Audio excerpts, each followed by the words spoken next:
And we're live. Welcome to episode 12 of Mount Orr Sports Complex. Talk sports to me. I'm your host, the sports guru. I hope everyone is maintaining their quarantine and making the best of the bad situation. Tonight, we're going to talk about should college athletes be paid? But first, I want to start by going in a little bit about the coronavirus and where we are at as far as regionally. In Kentucky and in Ohio, the bad news is we do have cases and the numbers are going up. But they told us that would happen. And so at this point, we just have to try to prepare the best that we can individually, keep our hands clean, sanitize, and just do our best work at making sure that we try our best to stay healthy. The next part is a good thing about it is although the numbers are going up, they're not rising as fast as they said that they would rise. And so although the numbers are increasing, we're well below the estimated number of what they said that there would be in Ohio and Kentucky, what they predicted as far as a month ago, where we would be.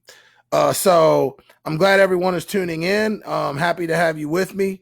Tonight, we're going to talk about a project or a topic that is prevalent in a lot of college locker rooms, and it's prevalent in a lot of places for college athletes. Should they be paid? Should they receive compensation on top of the scholarships that they get? And, we have some questions and some comments, some comments that we'll pose tonight, some questions that we'll ask tonight in terms of if they should be compensated or not. Tonight's episode is number 12. Like I say, controversial and interesting topic. Should college athletes be paid or receive additional compensation? High school qualifications to enter an NCAA institution are more strict than they used to be. They're probably not strict enough just based on the resources that the student athlete has now to be successful with all the technology. We're going to talk about what it takes to be eligible at the National Junior College Athletic Association, what it takes to be eligible in the NAIA, and what it takes to be eligible in Division III, and most definitely Division I and Division II. The first thing that a student athlete has to do in order to even get to college, and so before we go into the meat and potatoes of the whole thing and discuss should they receive additional compensation, we're going to talk about what a student athlete even has to do to get to that point. And so some of you coaches that are out there, if you've coached or you're coaching and you have not played at the college level and you don't necessarily know what it takes for your student athlete to be eligible to play next level athletics, this will be a crash course for you, but it will also go into depth about payments and student athletes and shoe companies and all the other things that go into student athletics at the collegiate level. First things first, as a high school athlete, you have to compile 16 core credits. If you don't have 16 core credits, you will not be under any circumstances eligible to play Division I or Division II college basketball. It's just the way the NCAA does it. I think 16 core credits is a great number because it's basically 4 core credits per year. So you need 4 core credits per year as a high school athlete to qualify to play next level athletics. You have to have a 2.3 GPA, and that's with a 900 on your SAT or a 75 sum, which is a sum of 75 total on your ACT. With a 2.2 GPA, you have to have an 840 SAT and a 70 sum score. NAIA works a little bit different in terms of what high school kids have to do to be eligible to play at the NAIA level. NAIA, you have to have 2 or 3 things. You have to have 840 on your SAT or an 18 on your ACT. You have to be have to obtain a 2.0. And the reality of the situation is, for me as a coach and looking at this more in depth and understanding how it all works and that type of thing, if you don't have a 2.0 coming out of high school, your chances of being successful at the college level in the classroom are slim to none. You're probably not going to make it if you barely made it through high school, because that's about what a 2.0 is. Or you can be top 50% of your class. So you have to have two of the three. So they make you have 66% of um, of those. So 840 or an 18, SAT, ACT, top 50% of your graduating class, and obtain a 2.0 cumulative GPA through your high school years. Okay.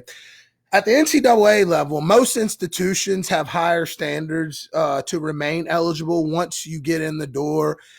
Each institution has standards that are somewhat higher than what the NCAA requires. And so I won't really go into depth about what it takes to stay eligible at the NCAA level, because each institution kind of does their own thing with that. NAI students, you don't have to have a GPA requirement through your first couple of years. Freshman and sophomore year, all you got to do is just get through there with 24 hours. 12 freshman year, 12 sophomore year. To be eligible going into your junior year, though, you have to have a 2.0 with those 24 credit hours or whatever. So, that's kind of how that part works. I know a lot of things, a lot of stress, and this is where we're going to get into our topic. Should college athletes be paid? A lot of stress that is on the shoulders of a high school athlete is the stress, or a college athlete, is the stress of being able to maintain financially during the duration of your stay while on campus. One of the hardest things for me as a college athlete, I was in high school, grew up in a single parent home. I've talked about that before on other shows. Grew up in a single parent home. Mom worked 4 jobs. She worked at the school. She worked at the liquor store. She worked at McDonald's, and she sold Avon on the side. My mom was the all-American hustler.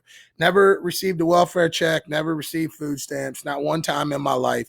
She grinded to keep a roof over our head, to keep shelter, and to keep food. And so when going to college, I never thought about the day that I signed my letter of intent. I never thought about the financial responsibility that would come with being away from my mother. Grandparents helped financially. Uncle helped financially. I had some help financially. My Aunt Donna helped financially, but it was one of those things where I had to financially understand the value of a dollar very fast, because we just didn't have enough. We didn't have enough financially for me to be there and be comfortable. And so, with that being said, it's like makes it hard for me to talk on this topic a lot without somewhat getting somewhat emotional, understanding the sacrifices that my mom made for me to be able to be there. So, I remember my freshman year, and I'll get started with a story. My freshman year, actually, my freshman year, I was on campus, and some of my other teammates had parents who were sending them $100 a week or whatever in their checking account. Other ones had parents who would come up twice a month and bring them $50 or $100 twice a month. I wasn't getting that money that way because I wasn't getting that money that way when I was at home.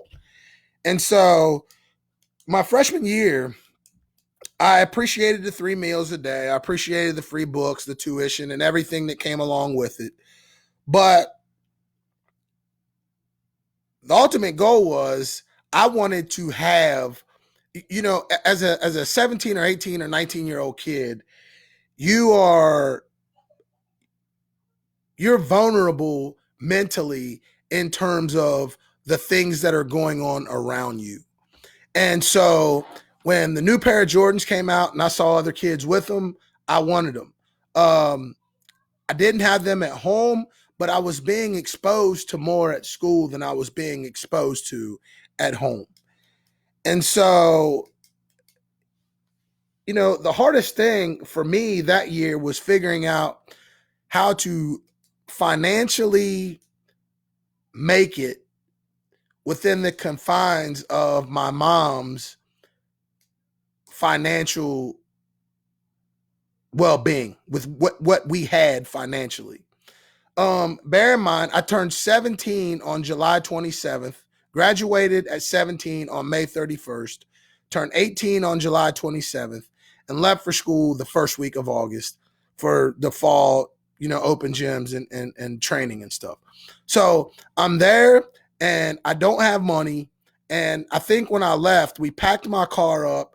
I think I shed some tears the whole way from Ripley to 52, or Ripley to Portsmouth on 52, shed some tears because the best chapters of my life were over.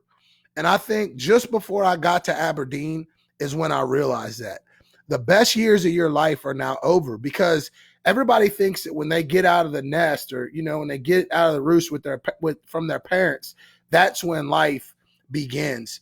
But when you're not financially stable, and that you're not financially stable, it's scary to be leaving. And my mom gave me $20. My uncle gave me $20. My grandparents gave me $20. And my Aunt Donna gave me $20 and said, don't spend it all in one place.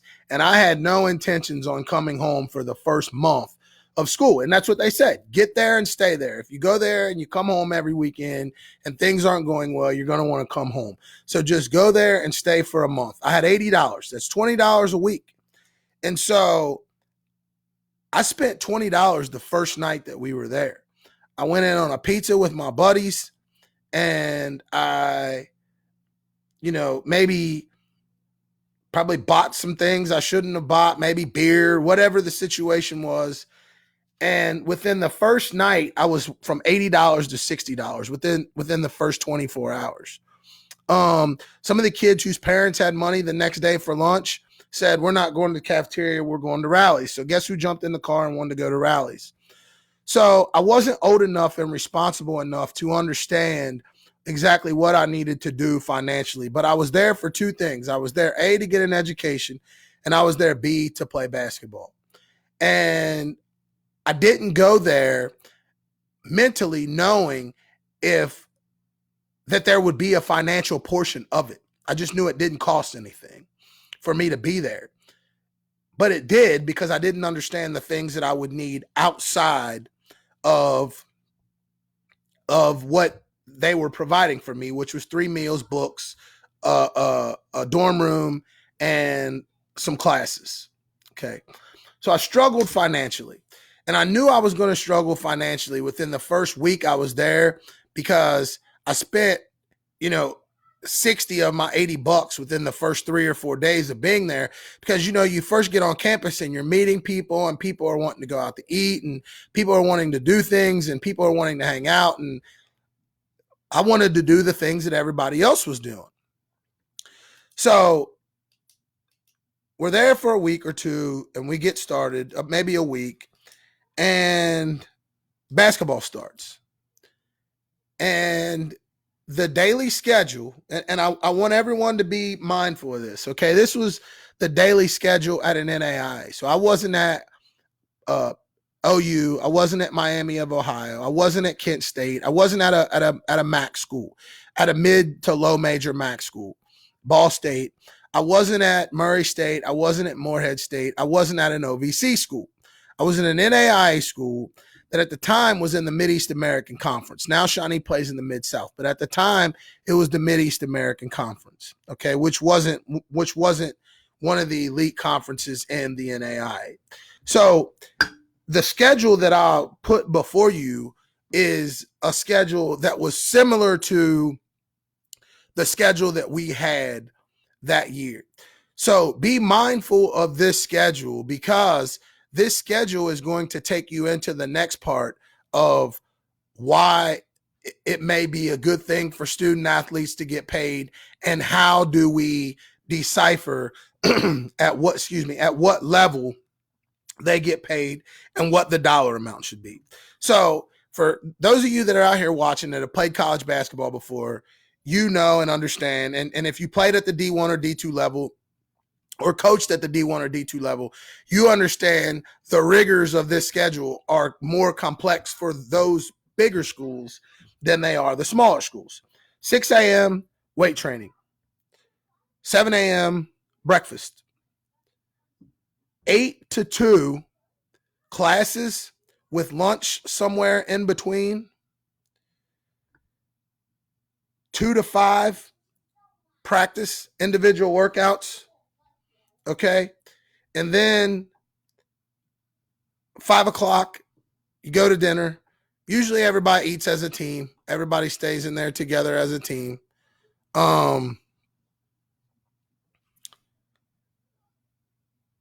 Then 7 o'clock, study table. 8 o'clock, 8:30, you've got time to do what you want to do. And if you're doing what you should be doing, that is working on the homework that you didn't get done in study table. Because the chances are, if you're with your teammates in study table and you're at a program that doesn't have a really good academic advisor, because some schools don't have athletic academic advisors. They have academic advisors, but your academic advisor is the same as everyone else's on campus. There may be 3 or 4 on campus, and they've got 3,000 students that they have to deal with. So there was no individual per se that was designated to you and 4 or 5 other athletes on the basketball team that are supposed to help you stay on track and make sure you're doing the right thing. So I'll take a break here. I was lucky enough to have full ride and still didn't have the money to eat 5 times a day like my strength coach wanted this 180-pound 18-year-old to eat. Without grandma, I would have struggled. And so that's from Coach Doug Williams, the head coach at Western Latham. Spent some time at Western Brown, spent some time at Georgetown. He played Division I at the University of Miami, the Red Hawks. Came from Pikeville, really good player. Doug was a really good player and is a really good coach. But at the end of the day, he too says that had it not been for his grandma, he would have struggled. Jim Parker, what's wrong with struggling? It's part of life. There's nothing wrong with the struggle. The problem comes that when you're young and there's so much responsibility on your plate, and and I don't want to make it sound like I'm making excuses, because I'm not making excuses. But what it does is, as an 18-year-old or 19-year-old kid, it's your parents' responsibility to make sure, to the best of their ability, that you don't have to struggle. So there's nothing wrong with the struggle if there's no alternative. But your parents' job at that age is to make sure that you've somewhat prepared yourself, or they've helped to prepare you not to struggle. But if you don't, you can't prepare for what you don't know.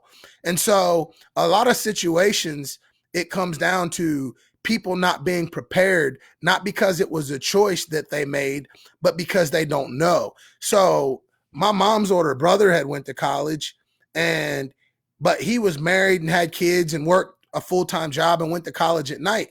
So what it took for him to get through college is not the normal for what a student athlete needs to do to get through college. So we'll talk about some of the things that you need to be able to make it. Some of the things that you need money for, and then I'll get to some of your comments. You need money for hygiene. You need money for auto expenses. You need money for clothes. You need money for late night foods. You need money for your school equipment. You need money for technology. You need money for entertainment. You need money for social activities. And that's just to name a few. That's just some of the things that you need money for. So even because you're at school doesn't mean that your life has to stop. So it's hard for, everybody says that these student athletes are living their best lives. For some of them, it's hard to live their best life if they don't have the finances that it takes to live your best life. Living your best life for most of us takes money. So that's the part that I think a lot of people leave out when they talk about how grateful a student athlete should be for everything that they're given. I agree. They should be grateful for that, but should there be more? And that's the topic of discussion tonight. Lamont Johnson says the college athlete is at a disadvantage because there is no time for a job or part-time job, maybe a campus job. And so I was fortunate to have a job working in the morning, and it was a weird situation because it was my student work study program, and that was part of one of the grant that was given to me to fulfill the rest of the academic or the rest of the athletic scholarship. It was a work study program, and my job was every morning at 5:00 a.m. I had to go to the arena and the gym and mop and clean the locker rooms and clean the racquetball courts and mop the floors. And that was my job from 5 to 6. So I had a job from 5 to 6, Coach Johnson, 5 a.m. to 6 a.m. before I went to weights each morning. Austin Fulton, when coaches make millions off these kids, they should get a little kickback. Some of these schools are making hundreds of millions of dollars. They deserve something. And I agree with that. And I will go into detail when I tell you some of the numbers that I come up with from some of my research. It's going to be staggering. I feel Trish Heiler says, I feel like college players should receive some pay for playing. They do a lot of traveling and training and cannot hold a job to have money to support them. Many players may not have parents to help.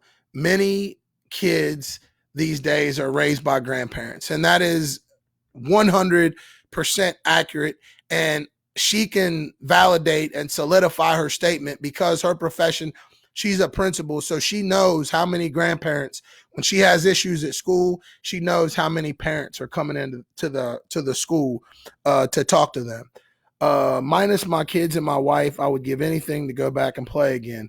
The struggle was easier than the adult struggle, Coach. I never got to play a game that meant anything when I was done. And that's absolutely true. And the struggles in adult life are tough, but we are mentally, as we grow, we learn to compartmentalize differently. And so our struggles as adults are compartmentalized and put in a different place in order for our ultimate ability to do our job. We can still perform our jobs as adults at a high level, even through the struggle, because we're able to compartmentalize the struggle. But as a 17 or 18 or 19-year-old kid, it's hard to compartmentalize what you don't have, everything that you don't have. And so, when you get on campus and you do talk to your advisor, and if you're at a bigger school like Doug played at, there probably was academic athletic advisors that were assigned to the basketball team. And so during that season, like most schools have academic advisors that have maybe, like if they've got, an advisor, they may have 1 or 2 teams per season. So during the fall, they're responsible for, whatever golf. During the winter, they're responsible for basketball, the women's and men's basketball. During the spring, they're responsible for women's and men's baseball, whatever the situation is. And so when those people are able to guide you from an academic standpoint, because what it takes to obtain a bachelor's degree is 120 credit out, 120 semester hours, or 40 classes. So that's no light workload when you're looking at the schedule that I just went over in a previous part of the segment.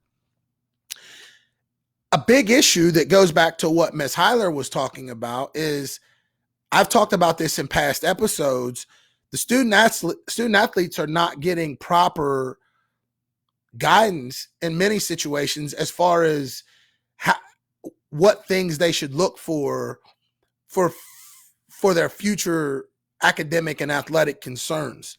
And so one of the things that I tell kids now that I didn't know, and I went to a school that was 60 miles away from home, so I could get home faster.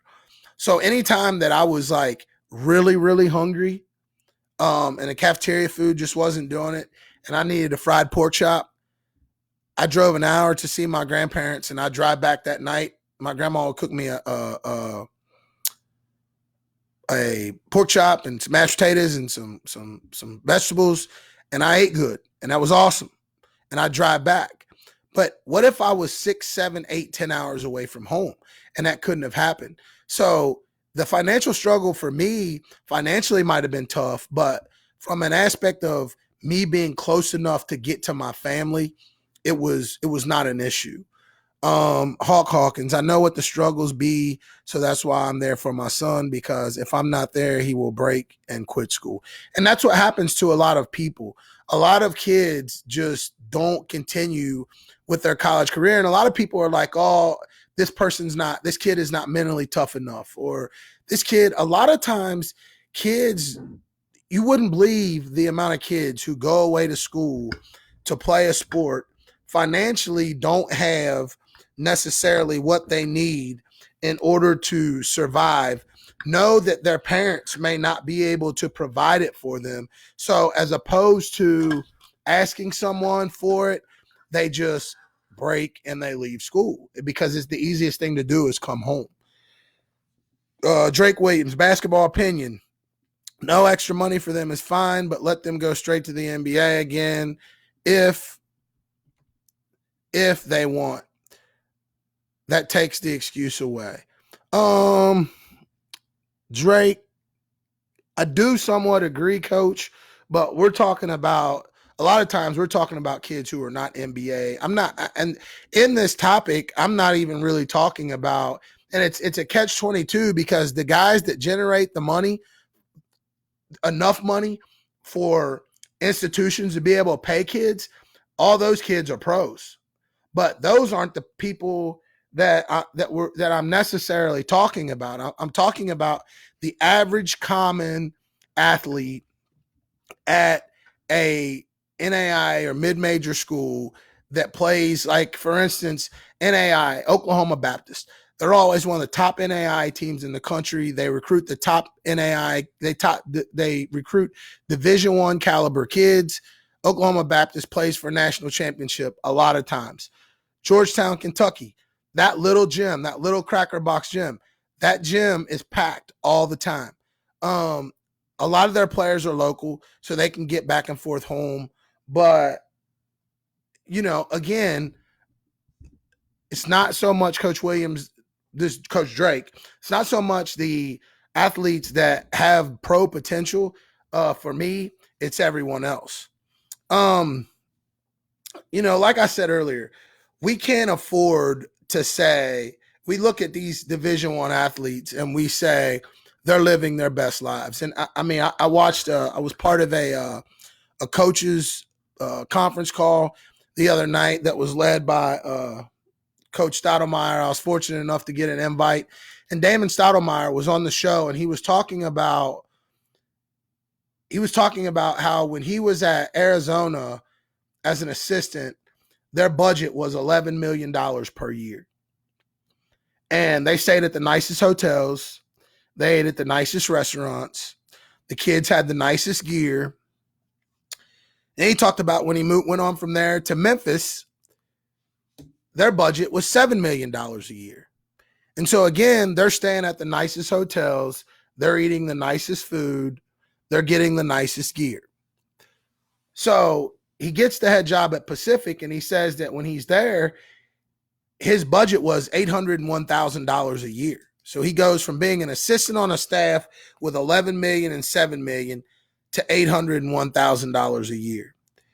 And so he says that, in that, he is looking around and trying to figure out how to budget his money. And he say he was so stressed the first year because he was booking the nicest hotels and he was taking the kids to eat at the nicest restaurants. And he said he talked to one of his other coaching buddies and they're like, Coach, man, ask them kids where they want to eat at. You're taking them for steaks, filet mignons, and ribeyes. Ask them where they want to eat at.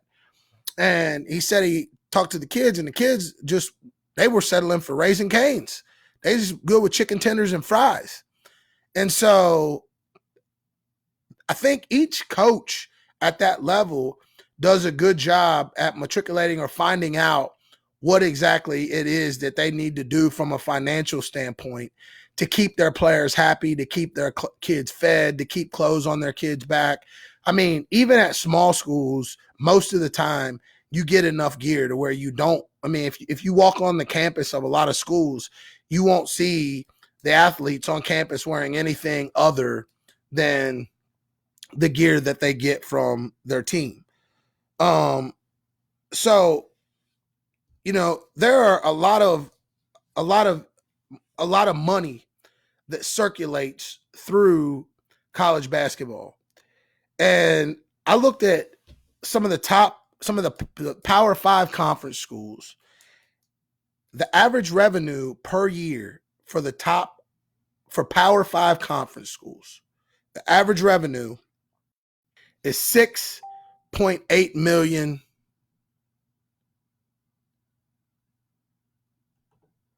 $6.8 million per year. No. $6.8 billion per year is what the Power 5 conferences make. $6.8 billion per year. That's with everybody's money in. Okay. And so before I go on, let me see. Jeremy Hughes, let this kid get paid. College football and college basketball players bring in money for schools, pay them. Don't have to pay all athletes. I understand it's not fair, probably is what he's saying, but I'm sure the best professor at Kentucky that's been there for 30 years doesn't get paid.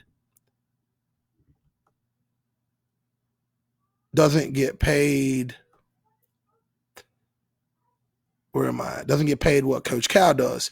Not the best professor at Alabama. Doesn't make sense. Doesn't make what Saban does. Because they don't bring in the money, coaches and athletes do. Give them a set amount. They're allowed. Yeah, and I don't agree. I don't disagree with them not getting paid. The average revenue is $6.8 billion, $6 to $8 billion per year for Power 5 conference schools. Okay. Now, I went in and broke down some like local schools, bigger schools, and smaller schools. Okay. So Ohio State has an average, a yearly revenue, and these are 3-year averages. Okay. These are 3-year averages. Ohio State has an average revenue of $205 million per year. Okay. $205 million per year is what Ohio State athletics brings in. Okay. That's their 3-year average on their revenue. 300 million of that they allocate. Okay. The University of Kentucky has a yearly revenue of $134 million per year. Okay. 128 million of that they allocate. Okay. So Ohio State has 205 million. University of Kentucky has 134 million. Ohio State allocates 203 million and University of Kentucky allocates 128 million. So they're making some money there. Kent State, and that's a Big Ten school. Okay. That's a Big Ten school and that's an SEC school. Okay. Now we'll drop down to another Ohio school that's a mid-major, Kent State. They bring in 28 million per year. 28 million per year. They allocate 28 million per year. Okay. Morehead State out of the OVC, 12 million a year. They allocate 12 million a year. NKU in the Horizon, 13 million a year. They allocate 13 million a year. So it's there's not a lot of money. There's money being made, but where does the money come from that they pay? Because a lot of the money that they're making, they're already paying out for certain things. Jason, you said it earlier, though, you can't pay them all. The small institutions can't afford it. And if you do that, NCAA is, we know it goes away. You would essentially set up a farm league for professional sports. How could you have an NCAA tournament like it is now if the big schools can pay and the small schools can't? The gap would grow even larger in talent. And that's what I mean. That's kind of, I do believe that they need compensated. My question is how? And how do you figure out who gets what? Because right now, there's more parity in college basketball because everybody's getting at least TV games now. Like everybody, you can find everybody play now. Everybody gets ESPN2, ESPN3, ESPNU. It's not just ESPN that only plays ACC, Big East, and Big Ten games. Now, ESPN2, ESPN3, and ESPNU are playing everybody. Everybody gets games on TV now. And so that was one of the deciding factor for kids that were being recruited years ago, like what they were the schools that they were looking at. Kids wanted to play on TV. Even kids who were going to go sit the bench were wanting to go play where they were sitting on the bench on TV. Now, other schools are getting TV games. And so it's created some parity. But as Coach Williams says, if we go to the payments, it's going to create a bigger gap. So I would say realistically, and Coach Williams, if you agree, let me know. But I would say realistically, the gap has gotten smaller through the years because of the parity, because of nationally televised games and, that type of thing. Austin Fulton says the problem is the NCAA as crooked as it gets. These vets can't sell their signatures to make money, can't make appearances to get money, can't sign advertising deals. Something's got to give. You're right, and that's maybe that's where the money comes in. I mean, I don't know. I mean, I don't. I have no idea. 1B to 16. Exactly. So there's parity. So looking at that, high major, Ohio State, 205 million, allocate 203. There's play money. University of Kentucky, 134 million, allocate 128, play money. Kent State, make pretty good money for a mid-major, 28 million. They allocate 28 million. Morehead State, 12 million. They allocate 12 million. So you gotta look at where the money would come from. UK's 3-year average, the University of Kentucky's 3-year average for basketball alone, and this isn't any other sport. So they got $205 million, but for basketball alone. So I don't know how many varsity sports the University of Kentucky has, but the basketball program, just the basketball program, brings in $49.4 million per year of the $205 million that they get. So the basketball team brings in a fourth. And they've got football, they've got golf, they've got tennis, they've got swimming, they've got wrestling, they've got lacrosse. If it's a sport and you can think of it, Kentucky's probably got it.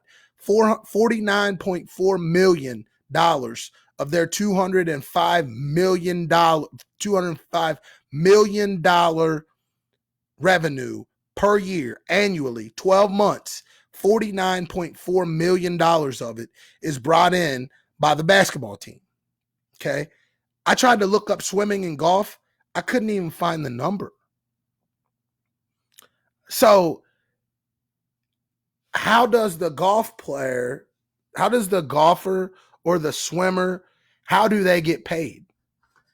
So as we have opinions on whether they should be paid, it's just like the government. It's just like the things in America that we should have or that we shouldn't have or whatever the situation is. We talk about it, and taxes are the way that we're able to produce it. Like taxes are how we get things, how the government pays for things that benefit us. It's paid through taxes. So how would we pay the kids at the universities that the revenue is 28 million and they allocate 28 million? Where does the money come from? And so I went through and just came up with a couple of, some pros and some cons. And so phone number is 937-515-8763, 937-515-8763. Call in and tell me, playing the sport is a decision in the first place. If they start getting paid to play, then it'll change to not enough. There will always be something. Pay for their likeness is best option. You good, you get paid what people will pay for your jersey or likeness. I'm leaning more along the lines of where Coach Doug Williams is at with it, in terms of, if you can sell, if your jersey sells, you can get paid.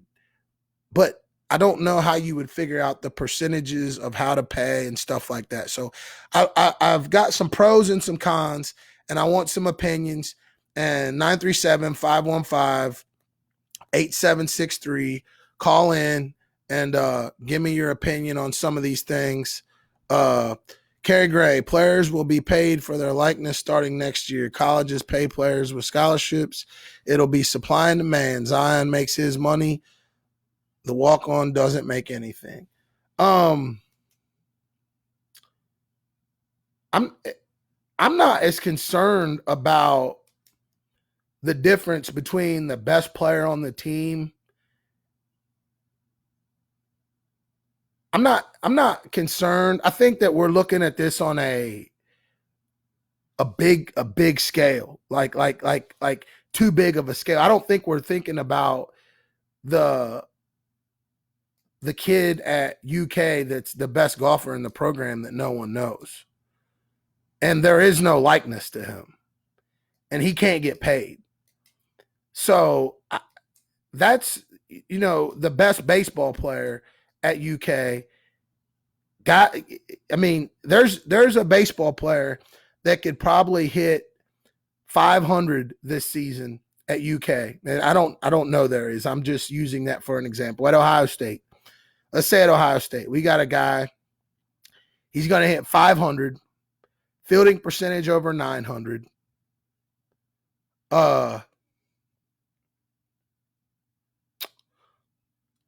65 putouts. Pitches a little bit. Very versatile. Best player on UK's baseball team. What is his likeness? How does he get paid? Because he could be the number 5 overall draft pick, but he's not going to get paid until the draft. What about the 4 years while he's in school? And he can put UK on the map, but it's not going to get him any help. But the kid, Anthony Davis, while he was there at Kentucky, or Jared Sullinger while he was at Ohio State, they're getting paid because of their likeness.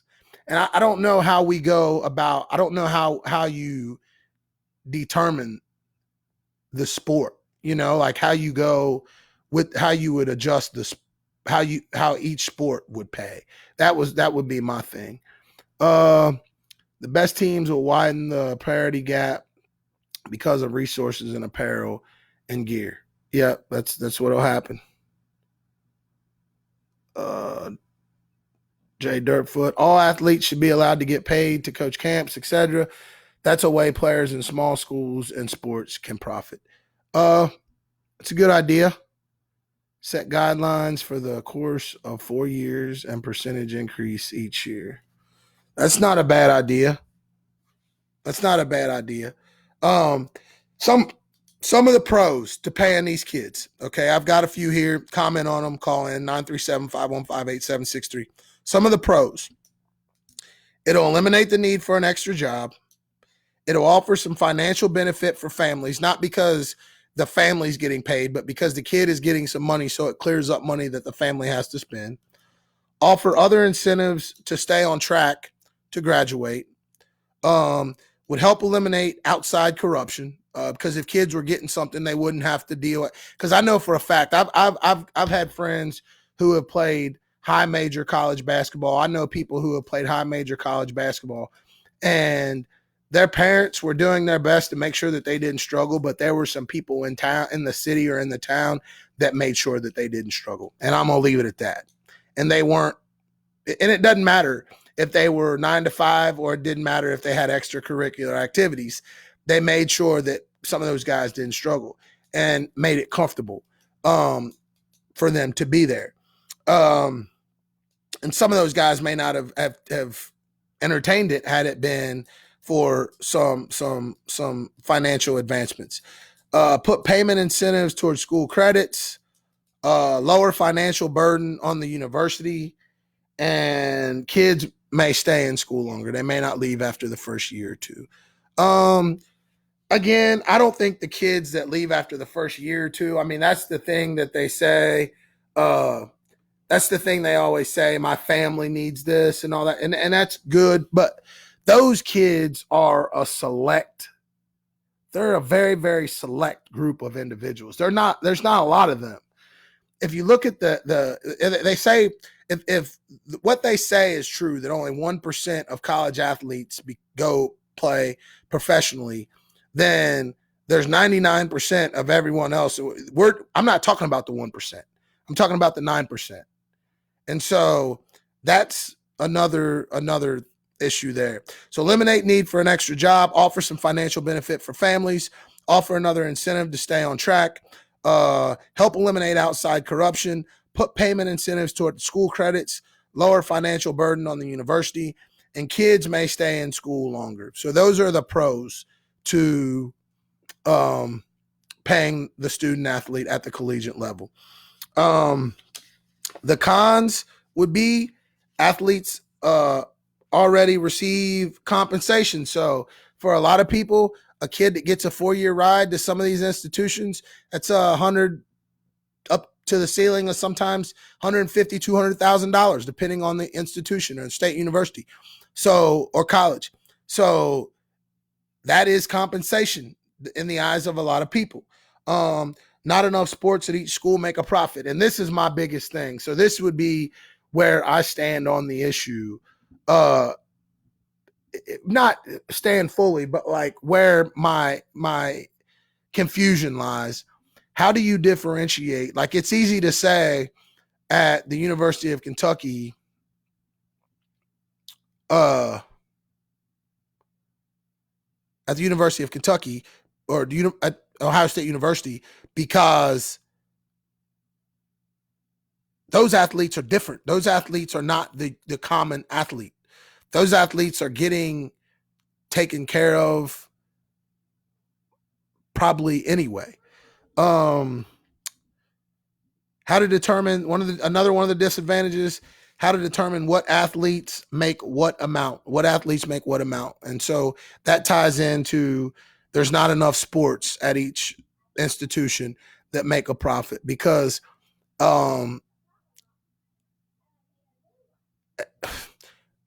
you would think that the $205 million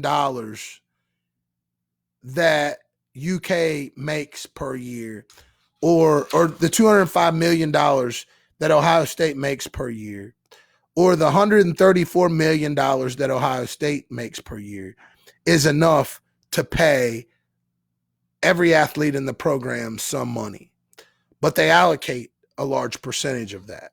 So that's where there's not that dollar amount. I think people see the revenue, but they don't see how much money is being spent, out of the revenue per year.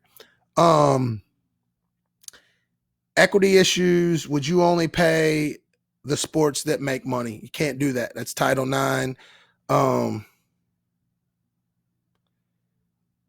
That's Title IX all the way. Equity issues. Would you only allow only pay the sports that make the most money? You probably couldn't get away with that. Everybody would have to get paid. The NCAA makes billions a year. They could fund it. I agree. I mean, the NCAA probably makes enough money through TV and the NCAA tournament to make money to pay athletes. And maybe that's what they should look into, is using the NCAA tournament as a place to get some monies to fund paying some of these kids, because that's billions of dollars. That's millions and millions at least. That 3 weeks of the NCAA tournament, it's a lot of money. So they could probably come up with money that way. It would be a bidding between big schools. That's another one of the disadvantages. So your North Carolinas and your Dukes and your Ohio States and your Kentuckys are always going to be, it will be a bidding war between who has the most money to pay kids, and then we'll have an overabundance of kids wanting to. I mean, it was like the thing when Coach Cal first came to Kentucky. It's kind of gone away now, and he's kind of recruited differently now, and he's kind of got, some different kids, and the best players in America are going to other schools. But I know when Coach Cal first came to Kentucky, I know a guy that was on the coaching staff. He's regarded right now today as one of the best young recruiters in the country, hands down. If you talk to anybody in college basketball and you say his name, they'll tell you he's one of the best young recruiters in the country. And he brought so many good players to UK. And it wasn't just him. It was a combination of, Coach Payne and Coach Cal and him and the facilities and the guys that were already there and the Kentucky tradition. But he had a lot to do with it. And at one point, Cal was bringing in players so fast that guys were coming for a year not knowing what their fate were going to be. And they were competing to either play 20 minutes a game or to play 3 minutes a game. And the guys who played 3 minutes a game ended up transferring out. And it's still like that some today, but like at one point, like 8-9 years ago, they were getting all the best players in the country. Like they were getting all the best players in the country. And so if out of the top 10, Kentucky was getting like 4 of them, and Duke was getting like 2 or 3 of them, and the other 2 or 3 were going other places. They were getting lots of top 50 kids. And they were all coming there on the hope that they were going to be able to compete and play enough to get to the next step or the next level. They didn't, and they would leave. And I mean, some guys were there, played a little bit, played a pretty significant role, but didn't play as much as they wanted. Won national championship, played in the Final Four, and got up out of there and transferred and went somewhere else and played 2 or 3 years and made a great career for themselves there. But a lot of guys were wanting to get closer to home. They go far away from home to go some of these big schools, and when things don't work out, they want to get closer to home. And, if it was a money game, then how does that affect the choice that kids make on where they want to play their college basketball? Again, I spoke about it just a couple seconds ago. This would create a lot of Title IX issues, I believe. It would create a lot of Title IX issues, because the first issue you're going to run into is at every school, even the schools that have powerhouse women's programs, take out Oregon, take out Connecticut, take out Tennessee, the Tennessee of old, take out Texas Tech's women were always good, but take out some of those powerhouse LSU, take out some of those powerhouse women's programs, Notre Dame, take out some of those programs. Men's basketball at most every school makes so much more money than women's. And so would you say that men's basketball gets this X dollar amount because they make much more money and women's basketball gets this amount?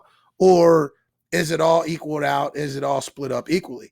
That's a question that's another issue that you run into. Would students be paid higher for grades or athletic performance? And that was something that a question that I found coming up on my research. Would grade incentives be a part of paying, kids for higher performance? And so I don't think that that's probably a good idea. Just a few questions that I'm going to ask, and I want some people to reach out with some answers. Call in 937-515-8763. Subscribe to our YouTube station, Mount Orb Sports Complex. Talk sports to me with the Sports Guru. Every Sunday at 6, every Wednesday at 7, or when the show's air.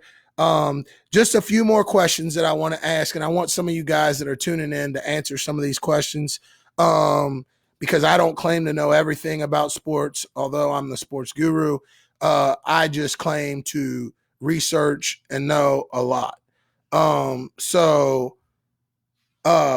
The first one is, how would the NCAA figure out who gets paid what? And I think we've spent some time on that. If you have an answer to that, please call in 937-515-8763. Next question. Should requirements be put on the money that is given? So these are some questions that I ask. So if they put money on, if they give student athletes money, do they have guidelines on how they have to spend it? Or is it just monies that can be spent however they want? Oh, there's my boy right there, my dog, Eugene Collins. Coach, what's up? The majority of Power 5 conferences are driven strictly by football and TV contracts. Yeah, absolute facts. Football is the big one. 10-game season, and it's the biggest moneymaker. How would smaller schools compete? Something that I'm on, like where we're going to end is about the companies and AAU. That's going to be the last topic of the podcast. So if you're tuned in still, stay tuned in, because that's going to be the big one, the big topic. Because I have a solution. If so, should shoe companies, but when jersey sales is another way that players could be compensated potentially out of that. Ticket sales, how do you justify not allowing less popular sports to get more money? If I was on a board of regents and someone came in and said to me that we had to give this, if I was a basketball guy or a football guy and someone came in and said we have to give money to a specific sport for something that didn't make any money, I'd probably have to question that. The way shoe contracts work from mid to low majors is different. And so I don't know if people know the ins and outs of that. So I will enlighten you for as much as I know. I don't know a lot, but I know enough to know that at much smaller schools, a lot of schools don't have contracts with the school. They just have a spending allotment that they spend with them each year. And so the spending allotments are different than the contracts. And so the schools with the contracts are the schools that a lot of students want to go to just because they have the Nike contracts and it works different. Could an online store be created to make sure that money was spent wisely? That's another idea that and it may be stupid, I don't know, but this whole money thing wouldn't be such a big deal if all the things that the student athlete needed were provided through an online service that they could order them from. So that's another idea. Does the NCAA do enough to make sure that athletes are taken care of? And so my issue now is it the NCAA or is it the institution that's responsible for making sure that their students are taken care of? Because Coach Commodore says the NCAA has enough money to fund it. But is it an NCAA issue or is it a collegiate issue? Because when there is wrongdoing, the NCAA always expects the institution to take care of it. And so if the NCAA became more involved financially, would that cut down on some of the corruption and cut down on some of the schools having to police themselves?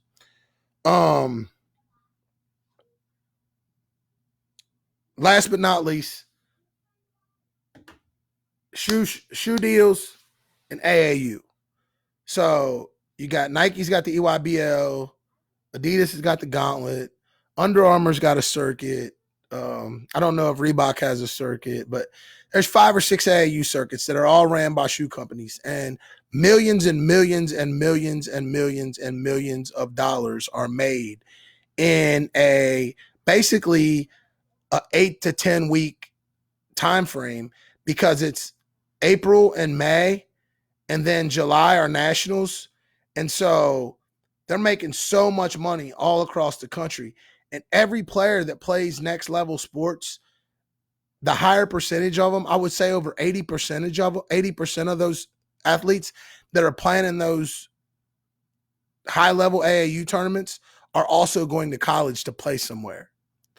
And so since so much of college basketball has gone to, so much of recruiting has gone to what shoe company are you with, and this kid's going to go to this school because he's with this shoe company.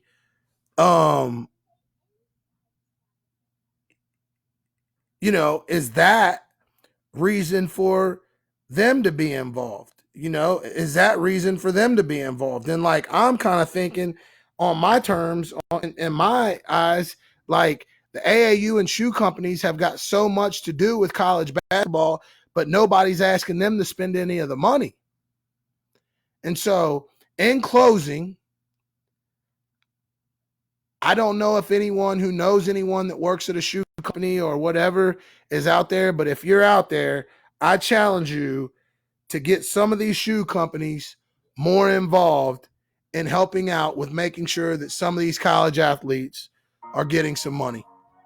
All right, episode 12, Talk Sports to Me with the Sports Guru, live, Facebook Live. Tonight's topic was, should college athletes be paid?